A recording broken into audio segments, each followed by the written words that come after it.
Hello, everyone. I'm Bill Raggio. I'm a senior fellow at Foundation for Defense of Democracies and editor of FDD's Long War Journal. This is Generation Jihad, the podcast that covers all things in what used to be known as the global war on terror, but we now call the Long War.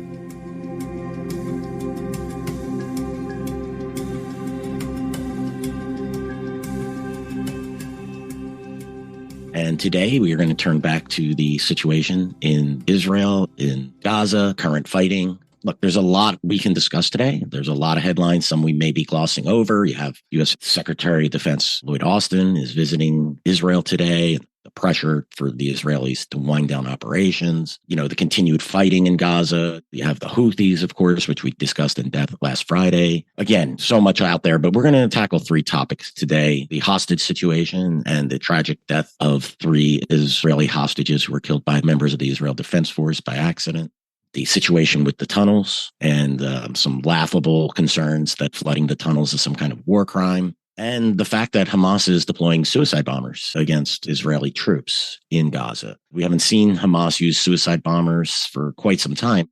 My co-host, Joe Truzman, is a research analyst for FDD's Long War Journal. Joe, welcome back to Generation Jihad. On that last issue, the suicide bombers, let's lead with that. Let's start with that. I know it probably just put our outline upside down. That was fascinating when we were talking about that last week. Joe had told me, I'm getting information they may be running suicide bombers. Our job, right? We just can't run with a rumor, right? We hear things and, so we're torn, right? We know Hamas has the capability to do this. They talk about this, but when was the last time Hamas used a suicide bomber, Joe? Oh, it's got to be, I think it's 20. Well, I'll say this. They've attempted plenty of times recently in orchestrating these type of attacks in the West Bank, but they haven't been successful. However, the last successful one was in 2015 or 2016. This guy that was a member of Hamas blew himself up in a bus and he died, but there was like 20 injured. But that's right. I recall that attack, actually, now that you described that. Yeah, so It was way after the second Intifada, but yeah, so they still trying. They've had some success in the last, 10 years or less than 10 years, but they keep trying though. It's just that the Israeli security establishment is really good at picking it up because, they've become experts at it, unfortunately, But yeah, they keep trying, and the story's pretty interesting, I think. Yeah, tell us about, are you aware of the nature of the attacks? Are they going after the Israeli troops as they're lagering in areas? What are the type of attacks? How are they happening? Right. So I'll just basically break it down. About 6 weeks ago, I got wind of it. It was just actually in a statement published by Hamas. It's really important when there's statements published by terrorist organizations, right? In this case, Hamas. You really look at the wording, right? Because sometimes it's just the usual stuff that they'll say, and they'll claim an attack, and that's it, right? But sometimes they change the wording, and in this instance, they talk about martyrdom operations, and that's uncommon. They don't usually use that word. And so I was like, wait a second, that tells me suicide bombers. I looked into it a little bit more just to be sure, right? You research this stuff, and I already knew about it, of course, just through my work, but this is the common phrase they would use during the second Intifada when there was waves of suicide bombers being sent into Israel by Palestinian terrorist organizations like Hamas, Islamic Jihad, Al-Aqsa Martyrs Brigade, so on and so on and so forth. And then they published video too, which was interesting. It was actually at a hospital, a children's hospital in northern Gaza, where they published a statement that they sent 3 martyrdom fighters, I think it was, for his martyrdom unit. They show these guys running into this hospital, right? But you don't really see anything happen afterwards. You don't see an attack on an IDF soldiers, even though the statement said they were targeting IDF troops, ground troops, right? So it's like, okay, all right, well, that's interesting, but it's not enough. Not enough to go on, right? It's just not enough to put the meat on the bones. That's the thing, right? That's our job too. I think it's super important to note that as analysts, as people that, work in this field, that obviously you don't take these type of statements at face value, because a lot of times terrorist organizations exaggerate or they just flat out lie. I've seen that a bunch of times. So you have to try to find other evidence, right? You just don't want to run with it and say, oh yeah, right off the bat that, Hamas is doing this and that. So I started doing, checking with sources, but it was still early. And then after that, about actually almost a month later, like mid-November, this another group, the Popular Resistance Committees, it's a Hezbollah, Hamas ally, essentially in the Gaza Strip, said that they had launched a martyrdom operation with 3 of their fighters. They essentially said that they attacked. One of the fighters went through a tunnel inside a building, all right, where IDF troops were located. So there was a tunnel shaft inside of a building, right? And there was IDF troops inside. And this fighter, this Popular Resistance Committee's fighter, was in that tunnel shaft and blew himself up, blew the building up. And two of the fighters that were, I guess, near there or with him somehow survived and were able to escape, right? And so, okay, that's a statement. Okay, I was thinking, well, there's something that's interesting, but there's no evidence, right? It could just be nonsense because there's a lot of nonsense that's being published right now by Palestinian terrorist organizations. Yeah, I mean, if you listen to them, right, 200 Israeli tanks, 500 Israeli armored vehicles have been destroyed. Look, I have no doubt that they're hitting them in ambushes and whatnot, but those numbers are just a bit outside. No. Exaggerate. Yeah. Oh yeah. Or they'll just use just funny words. Just we've inflicted certain casualties. Like but they don't know how many. They're just anyways. So yeah, the point is that they either exaggerate, they're lying, or they just have no idea, but they're saying it anyway, just for propaganda value, right? So, and lastly, right after that Popular Resistance Committee statement, a few days later, Islamic Jihad said something similar, that they launched a martyrdom operation against IDF troops, but they weren't nearly as specific of what happened. But again, so we have three statements of these suicide operations, right? Suicide bombings.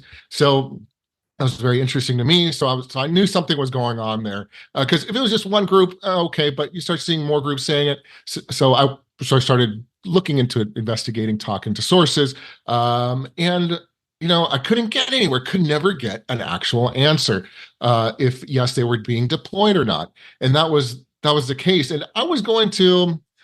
So I was still waiting. You have to wait, right? You're stuck. You're waiting because you want to get confirmation on this. And then on last Friday, just a few days ago, the IDF's international spokesperson rather, Daniel Hagari, said that IDF troops were encountering suicide bombers. So I was like, so that was enough for me, right? Because if I can get both sides confirming the same story, then I know then I can set something I can run with. So that's the thing. So essentially, the bottom line is these terrorist organizations are using suicide bombers, these attackers, right, to target IDF ground troops. There's only 3 instances that I know of right now. There may be more. I expect there to be more. But it's very interesting because, yeah, it's something we haven't seen in a long time, but it's a capability we know that these groups have, right? So, and I don't know the specifics of are they using a suicide vest or what are they doing? Just running up with a grenade? I don't know. So we're still trying to get more information on it. And then I do have actually a Longboard Journal article that will be out either today or tomorrow on it. So listeners can absolutely go to the website and read it. But so it's very interesting. I think it's just shows how nasty this war is in Gaza, right? Apart from everything else happening there. Yeah, and a couple of quick points. Tracking terrorist groups for 2 decades and their operations. I think one of the things I've learned, trying to gauge whether they're being truthful or not, it depends on the topics, right? And it depends on the information. When it comes to, do they exaggerate casualties? Absolutely they do, or material damage that they cause. But usually something like a suicide attack, because there's the religious justification that goes behind it, and because the meaning of it, right? Like that's a really powerful tool for the groups, not just externally to put fear into their enemies, but internally for recruiting. That's something, in my experience, they don't lie about. You in your head, you come up with this weird ranking methodology where I'm like, well, yeah, okay, I'll use the Taliban as an example. At some point, I just came to take them at their word when it came to they took control of a district, or they're running a training camp, or conducted a souk, because it was easily confirmed. Like we were just confirming them.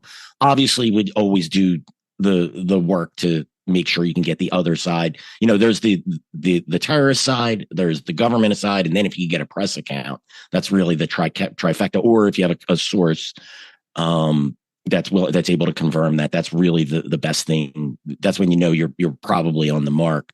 But yeah, you have to take those claims now that you go forward, that if they're say they're conducting a suicide attack and the IDF is saying there happened, there's you weight that. And the other thing too is, you mentioned the the Taliban, the Pakistani Taliban, they called suicide bombs their nuclear weapon.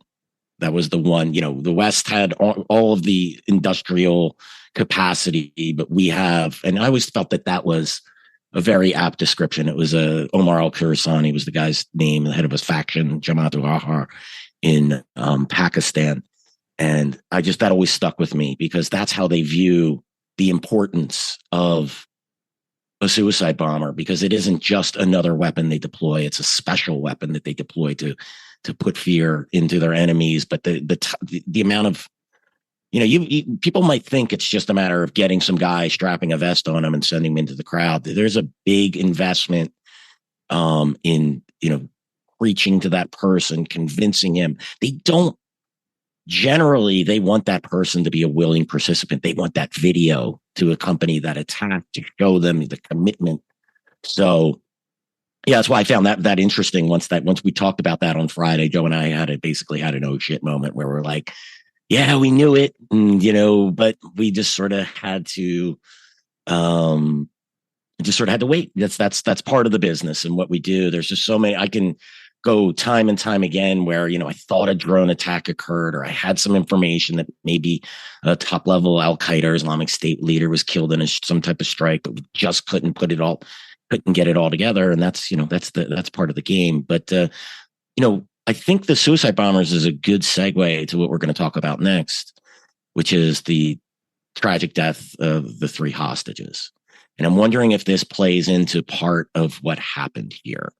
So, Joe, tell us what happened on Friday. And I suspect what happened, there's multiple issues here. There's training issues. There's troops being on the front line for long periods of time, the stress that they're under in this combat situation. But lay out the what happened on Friday when they were all male Israelis who were killed. Is that correct? Yeah. Basically, there were 3 hostages that had been captured on October 7th, and it's still not really clear exactly if they got their captors left them or they somehow escaped. I think the captors just left them or abandoned them. But so, yeah, and forgive me, I can't remember the exact area where they were found. I think it was in Khan Yunis area where the Israelis are now. And that's in southern Gaza, correct, Joe? Yes, I'm sorry. Yes, southern Gaza. It was these 3 hostages, right? They're basically out and they're free of their captors. And the reports that I've seen is that and this is even worse, really, they had a white flag, right, with a stick, and they encountered IDF troops, and IDF troops misidentified them as terrorists, and they shot them and killed these 3 hostages. And after a little bit of an investigation, at least an initial investigation and searches through the buildings in the area, IDF troops found a room where these hostages were hiding, I guess you could say, and were staying. And they found like messages in Hebrew and in English saying help and SOS, So yeah, it's just tragic. It's tough, I mean, it's a war zone. But at the same time, it's just, you have all these, Hamas uses all these types of tricks, right? That they dress up as IDF soldiers, right? They come out of tunnels, they hide in schools and hospitals and all sorts of stuff. And I'm not trying to speak Hebrew. Right? Yeah, exactly. So I'm not trying to, I don't know. You're not trying to excuse what happened here. Look, I think there's a lot of factors involved, right? That mentioned earlier. I think part of the problem too is the Israeli military, the Israel Defense Forces, the army are primarily reservists, correct? Yeah. So these soldiers aren't as trained as, we're not putting Delta Force in, not putting Naval SEALs or even, Army Rangers, or like we can go down the tiers of the U.S. military from top training to bottom. And, you're putting guys who maybe a month or 2 months ago were working on computers, and they're nurses and doctors or whatever they were in their civilian life, and are now on the front lines in Gaza and are dealing with the chaos of a war situation where Hamas is employing all kinds of tactics. Again, this is not making excuses. I think there's very likely a training aspect here. Have all the troops been briefed properly on how to deal with recovering hostages, or were they just thrown into the front line? Israel this wasn't a war that the Israelis chose, that they were prepared to fight. The troops that are on the front lines have been thrown into this. So I'll be honest with you. I'm surprised that this hasn't happened sooner. We're 2 months into this war, and how many months into the ground operation? About a month and a half. Yeah. Yeah. And this is the first, this is going to happen. It's tragic. It's, Mhm. again, not making excuses, but yeah, Joe, go ahead. I'm It's curious just to what your yeah, thoughts are. yeah. It's just the reality. I mean, of what's happening. I don't think, and I'm pretty sure I've mentioned this, or we talked about this at the beginning um, of the war, that the Israelis aren't going to let Hamas use the hostages as leverage. And I mean, when it comes to at least ground operations, right? So in airstrikes, and I mean, but Hamas has used the airstrikes, for example, and ground troops, the invasion, to as leverage to try to force a hostage negotiations, right, or a ceasefire. And they've said it many times, especially Hamas, that airstrikes have killed hostages, and that the Israelis are killing their own people in Gaza. So yeah, they're and it's a huge PR win, right? For propaganda win rather for Hamas. This what happened. And by the way, it wasn't Khan Yunis that I mentioned earlier that they found him. It was in Shijaiya, which is actually in northern Gaza, where the IDF troops are still well, have essentially conquered it, but there's still pockets, right, of areas where that obviously are still being used by terrorist organizations. So they haven't completely taken over the northern Gaza Strip, at least the IDF has, rather. So yeah, it's awful. But yeah, to your points, I think it's hell there. And right now, and it's anything that I don't want to say anything that moves is going to get hit, but it's to that point, right? Because I mean, these guys, there's buildings that these terrorists hide in, there's tunnels that they come out of, they're everywhere, right? So, and a lot of these ground troops are exposed. So yeah, it's just a crappy situation all around, to be quite honest with you.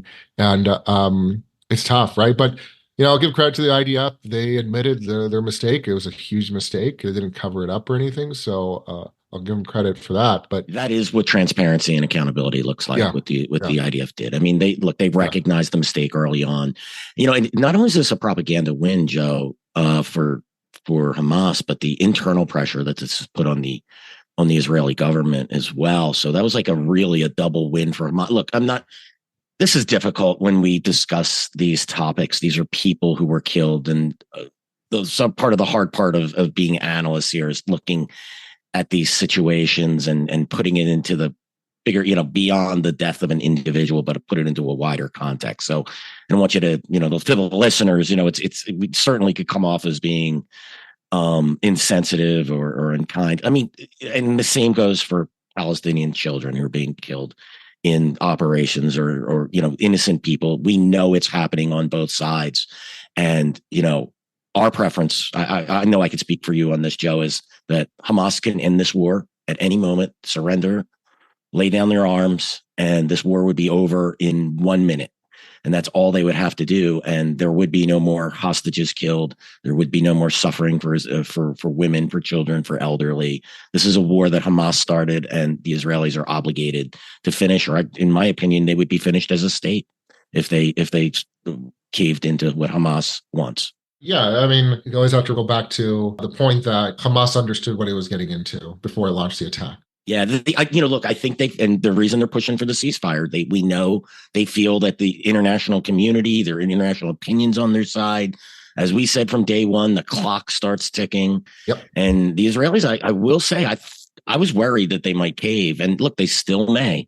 There's a lot of pressure coming from the U.S. We're not going to get into that, for them to limit those operations, to get them back to mowing the lawn or whatever, with targeted strikes. That will be a win for Hamas, because they will live to fight another day. Yeah. They will, the sweets will be handed out on the streets of West Bank and Gaza. And by the way, you might be looking at a Hamas takeover in the West Bank.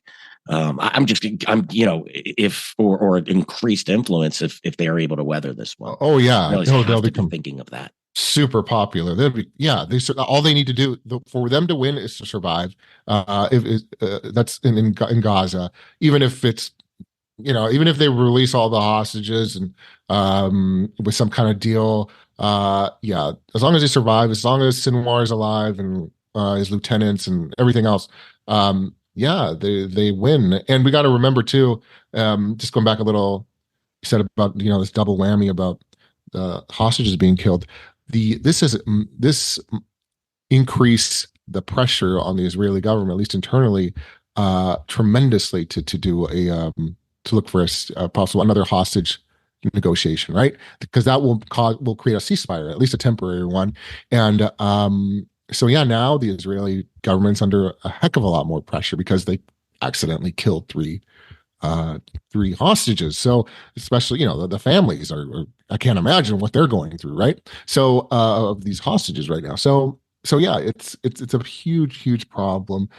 Um, I don't know how much longer this is going to last. Right now the best thing the Israel can win with this ground war, right? If it switches to, let's say, targeted strikes, kind of like you were talking about before, I uh, I I don't think they can destroy Hamas just through targeted strikes. To be quite honest with you, even if they found one or two top guys, I don't think they could do it. So I'm not sure what's going to happen here. Yeah, enough guys have made their chops now fighting the Israelis. Yeah, That have gotten their combat experience, that have gotten the respect of their peers, that they'll fill in. Yeah, sure. right. Guys like Sinwar and Mohammed Deef are Yeah, certainly very important figures, but new names are being made right now yeah, in Gaza. yeah. I know they'll survive. Hamas will continue on, even if it's with a different face, right, or a different leader, whatever. So yeah. So And Joe, you had mentioned, the tunnels, right? What happened if you stop these operations? We'll yeah. talk about that now. The infrastructure, Hamas's infrastructure has not been dismantled. Oh These no. tunnels have not been dismantled. The Israelis just found, correct me if I'm wrong, I thought it was the Erez crossing, which Yeah. is that, what's the location of that, Joe? It's a checkpoint essentially. It's in the northern Gaza Strip. It's basically southern Israel and the northern Gaza Strip. Yeah, Tell us about the tunnel they discovered. I saw pictures of this and was a lot of the tunnels we've seen is like one guy could sort of, scrunch his yeah, shoulders and squeeze through. And then I saw this tunnel system was what, a couple hundred meters from the border, yeah, and was yeah. It sort was of blown right. away. Yeah, it was right under their noses, right under the Israelis' noses. No, it's pretty incredible. The thing is, Hamas was able to pull this off because it was hidden the tunnel shaft. It was hidden by a building.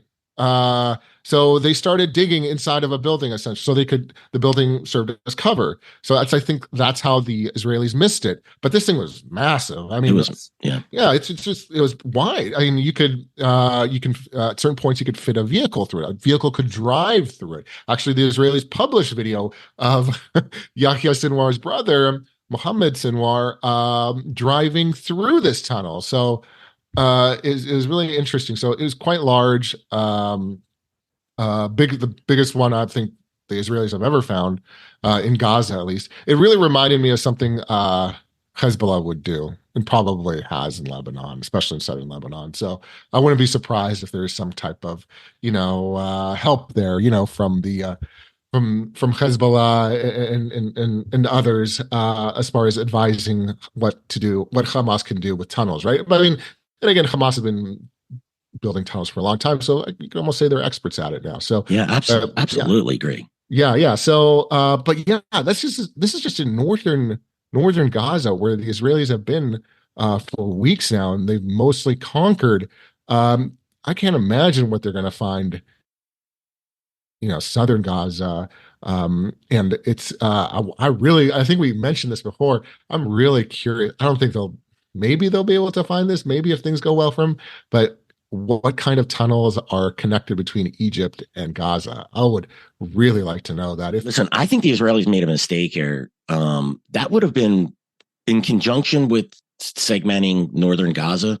I would have pushed up right along that border Mm, and taken control of it and yeah, pushed out a couple of kilometers and started that, because I'm wondering still what's going through. I think you posted a video just the other day. This wasn't even tunnel related, right? But how Hamas fighters were jumping on the back of aid trucks as they were yeah, coming across the yeah. border, just taking over the aid. Like, hey, great, our tax dollars at work. Wait, Hamas just got a nice shipment of aid that they're going to distribute. Because look, the reality is in war, those who fight will be fed first. Right. That's how it works. And Hamas, that's what's doing. That's what they're doing. They're seizing those shipments to feed their people, to get medical supplies, to get whatever, whatever they can. They're ransacking those shipments and appropriating it and apportioning it to their troops on the ground. But yeah, I'm with you. I'm dying to see. And then I would have dug about a 500-foot moat when it hooked it right up to the Mediterranean, and you'd have a new waterway right to the Israeli border.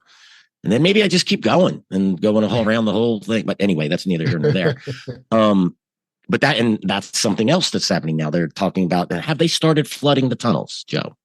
According to reports, they have, but I haven't seen. I mean, I would like to see more evidence of it, but it's tough. But I mean, it's tunnels, so you're probably not going to be quite honest with you, unless the IDF produces it. But no, so yes, they have. It's the funny thing is, this isn't the first time the Israelis have done something like this. A few years back, they filled a tunnel with some that they found in northern Israel. They started filling it and with cement, and then to see where it would go.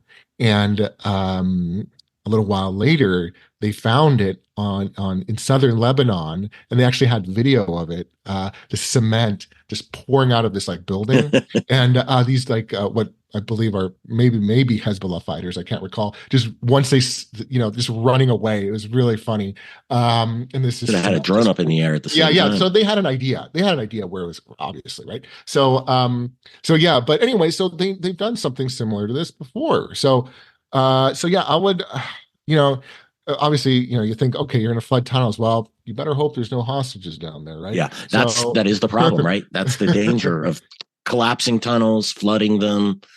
It's interesting. You said that we don't know whether the three hostages who were killed by the IDF, whether they were just abandoned or whether they escaped. I'm not sure. Yeah. And so, yeah, that's really, really interesting. It's certainly a point of consideration. I mean, and it's another reason, Joe, why this operation just can't end, right? Like maybe they do need to clear those tunnels individually to ensure the hostages are freed before they start flooding them.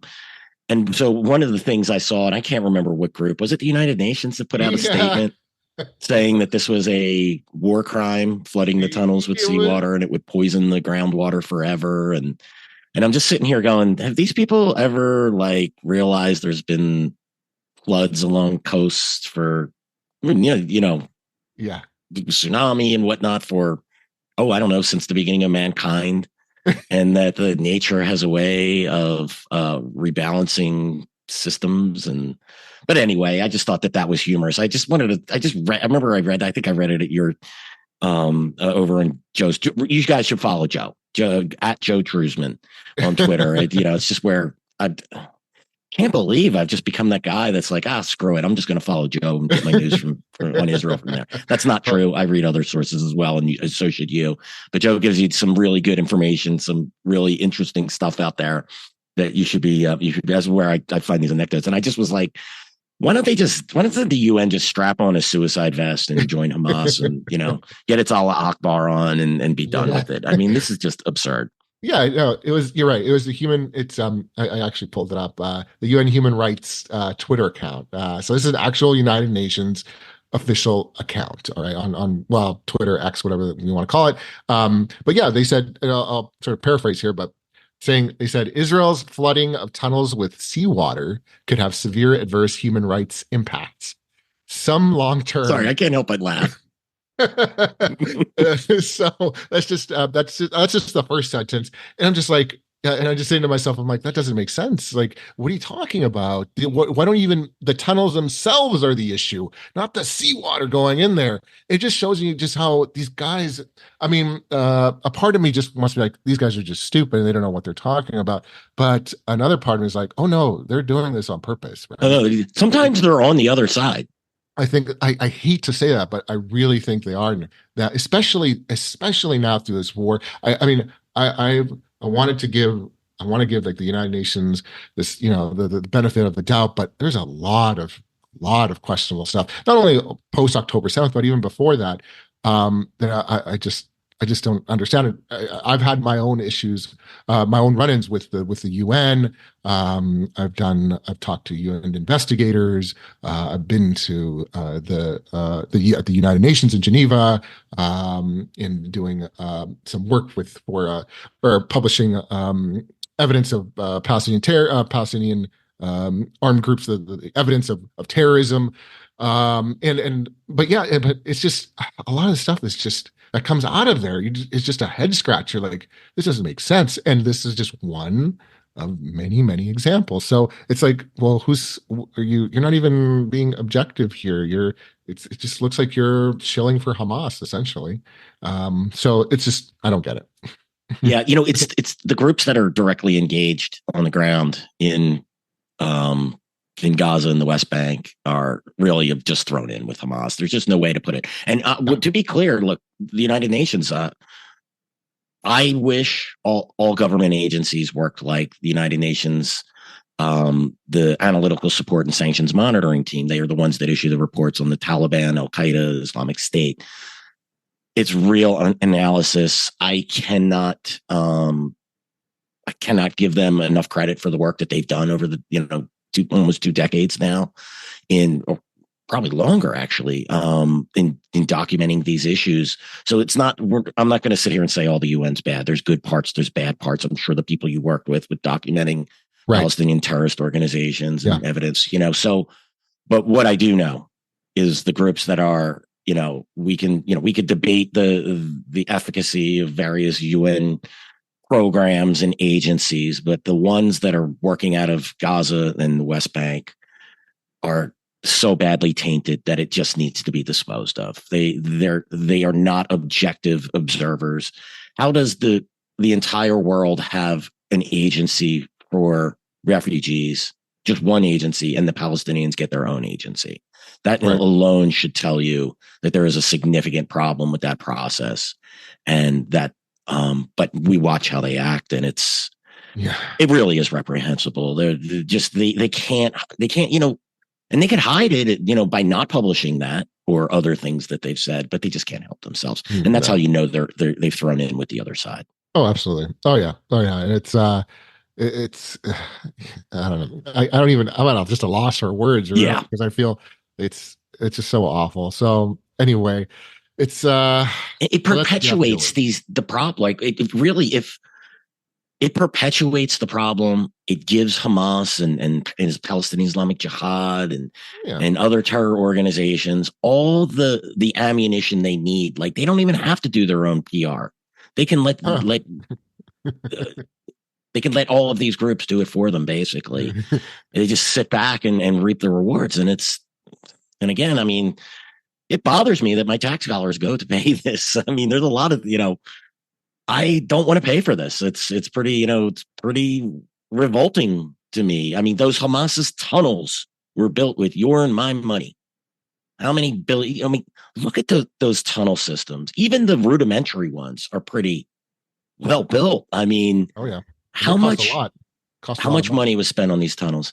How much intellectual effort of Palestinians? Do you think Palestinian engineers could be building better things than tunnels and rockets to launch at Israel and whatnot?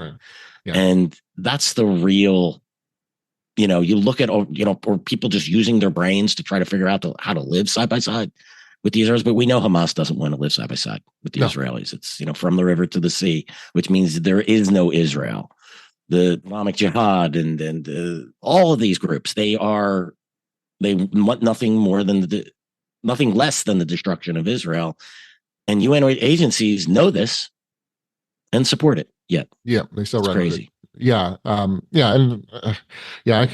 We can talk about this all day. I mean, Hamas has previously thanked the United Nations in statements. So, as well they should. Yeah, I mean, they really. So, they should be taking the money we're giving them and paying those UN employees. That's what they ought to be doing. Give them a double dip. Right. Yeah. So that's the case, unfortunately, with the UN right now, as far as in regards to the whole, Israeli-Palestinian conflict. But it's completely just backwards. So, And it's just unfortunate, but that's the way it is. So even after the October 7th attack, you'd think people would wake up, but nope, more of the same. Yeah, no, and it perpetuate this conflict. That's for sure. Well, Joe, anything else you wanted to discuss today, or think Oh, we hit it all? there's there's always a lot of things we could discuss, but for now, no, I think we caught up with at least I think the most important topics. But yeah, so it's just we're just gonna continue seeing things going on in the events in the north with Hezbollah. They're not stopping, and of course, everything going on in Iraq and Syria regarding Iran-backed militias attacking U.S. troops, and of course, the Houthis in Yemen essentially imposing a naval blockade It's on amazing. Israel, which is, by the way, and I can't stress this enough. I know, I'm sure, you and Benham talked about this on Friday a few days ago, but this isn't this is Iran doing this. This is not Yeah. a Houthi decision. They're just the tool that Iran is using. And we really need to hammer this. It's Iran. Most of this, what's happening in the Middle East right now, in Syria and Lebanon and Gaza, is because of Iran. And that's needs to be, like I said, really hammered home.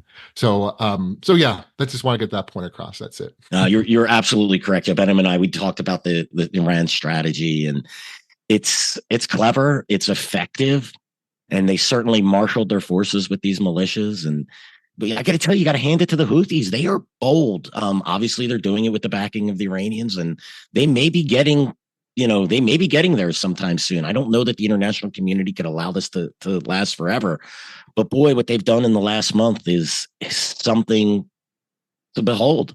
They have made the world. They put the world at its knees at the Bab el Mandeb Strait and in the Red Sea and the Gulf of Aden. And there's now 3 major shippers that have canceled using the Red Sea to transit through the Suez Canal. Right. Egypt's losing like $28 million a day. You think the Egyptians are pissed? Oh, you bet. Right. And yet there's a lot of navel gazing going on. And look, this isn't just a U.S. problem. This is a problem for the international community. And it is, I said this to Benham the other day, one of the first reasons for militaries to be formed is to put down things like piracy and banditry, right? For having organized militaries. We have organized militaries and we don't have the will to use them. And not just the United States. The U.S. shouldn't and should not have to do this alone. But everyone is just so paralyzed with fear that the wider war is going to break out. Well, I hate to tell them, but a wider war has broken out. And the Houthis are fighting it. And we're just choosing to accept it. Exactly. And I think one of the most surprising things of this whole war is absolutely the Houthis, how they've been able to, essentially impose a naval blockade on Israel right now. So, but Israel hasn't. I imagine Israel has been told not to attack. At least, look, if I was the Israelis, this is an international problem. This is one they can and should sit out. Right. Oh yeah. They should go defensive on this because it's the international shipping. I mean, insurance rates, and this was by December 4th, the insurance rates had tripled, right? I thought we were going to not talk about this, but we are.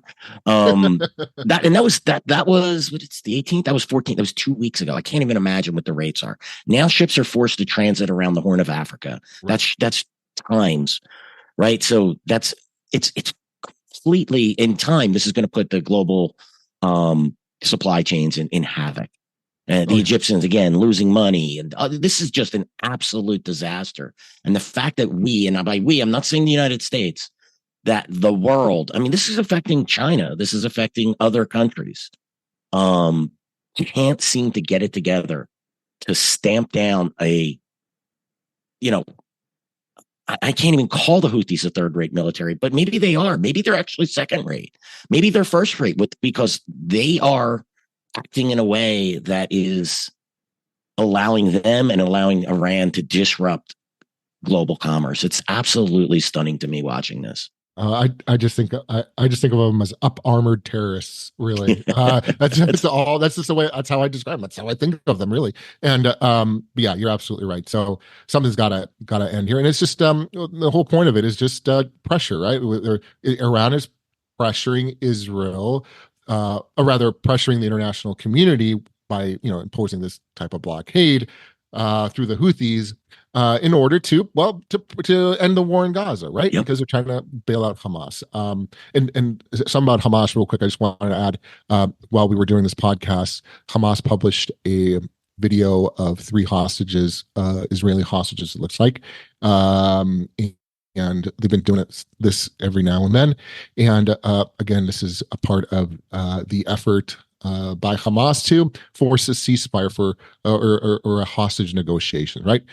Because in the end, what Hamas wants, Hamas did this attack, the October 7th attack, because obviously to kill Israelis, and we'll know all that, but the hostages to get hostages so they could essentially release or empty out as much as the prisons the Israeli prisons that they can that have senior members of Hamas and other Palestinian terrorist organizations. So they're trying to get these guys out of the Israeli jails. So this video that was just published. The interesting thing is it's like Hamas has evolved. Now it's not only originally it used to be in Hebrew because obviously the hostages speak Hebrew, but now this video is in Hebrew. It's subtitled in Arabic, and it's subtitled in English too, which is very interesting. But it shows you the propaganda that they're trying to publish here, right? So the message that and who they're trying to make it to reach, exactly, to who the audience, not only the Israelis, not only the Arab world, but also to Western viewers, right? Because that's important. So they're evolving here. That's just another. This whole battle, this whole war, how it's changing, and we're just seeing it right now, just with this video. So just wanted to mention that. But yeah, so it's a great point, Joe. And I'll go back to my Afghanistan here, but it matters. The Taliban issued propaganda not just in Pashto, which is the primary audience, did it in Dari, which is another major language in Afghanistan, and also in Urdu, which is speaken largely by Pakistanis, and in Arabic, and in English, right? It was they had multiple audiences, and that's exactly what you're seeing. I'm going to conclude our conversation with this. Our producer Danielle, thank you, Danielle, sent me this as we were talking about the UN. Here's from 2015 to present, the General Assembly condemnation resolutions. Here's the number of resolutions issued in condemnation of countries. 141 against Israel, 23 against Russia, then Syria, 10, brutal civil war. You want to talk about people screaming genocide? Well, there's a nice place to start. In the United States, 9, North Korea, 8, Myanmar and Iran at 7. And then here we go, massive numbers, all goose eggs. China, Cuba, Qatar, Libya, Turkey, Pakistan, Venezuela, Zimbabwe. So if you think the UN isn't biased in how it treats Israel, those numbers tell the story. And those numbers are from UN Watch. This is excellent information. Joe, thanks for joining. Thanks for co-hosting today. You're not joining, you're co-hosting. Great conversation. Always a pleasure. And just a little programming note, we're going to take off this Wednesday. Friday, Benham and I will be doing an episode. Then Monday's Christmas here in the United States. So we'll be taking off then. Be a little flexible. And if something does pop up, something big happens, we'll jump on the horn, let you know what's going on and what we think about what's happening. Thank you, everyone, for joining us for today's episode of Generation Jihad. Just a reminder, you can find us on YouTube, Apple, Spotify, and anywhere else you listen to podcasts. Make sure you subscribe and leave us a review. Thanks again. We'll see you all again soon.